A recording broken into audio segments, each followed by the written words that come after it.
Hello everyone, welcome back to বিয়ে বাড়ির blog. আগের পার্টে তো দেখেই নিয়েছো আমার প্যাকিং একেবারে কমপ্লিট। আর এদিকে আমাদের ব্রাইড নিজের একটা হাতে নিজেই মেহেন্দি করে নিয়েছে, আরেকটা হাতে মেহেন্দি করে দিচ্ছে আমাদের সবার প্রিয় শ্রীমাদি। ওই যে কথায় বলে না, বাঙালি তুমি যতই আগে থেকে প্ল্যানিং করো না কারণ লাস্ট মোমেন্টে দৌড়াদৌড়ি করে শপিং না করলে তোমার কোনো অনুষ্ঠানই কমপ্লিট হবে না। তো আমাদের অবস্থাও হয়েছে তাই।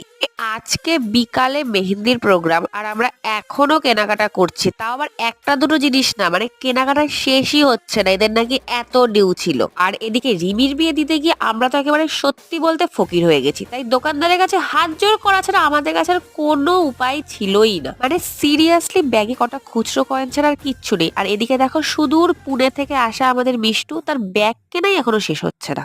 এরপর বাড়ি এসে দেখি আমাদের ব্রাইড তো এদিকে একদম রেডি, আর তার মেহেন্দিতে আমরা এত দুর্দান্ত পারফর্ম করেছি সে তো পুরো অবাক। দেখতে চাইলে প্লিজ সাবস্ক্রাইব করে রেখো। এখন টাটা।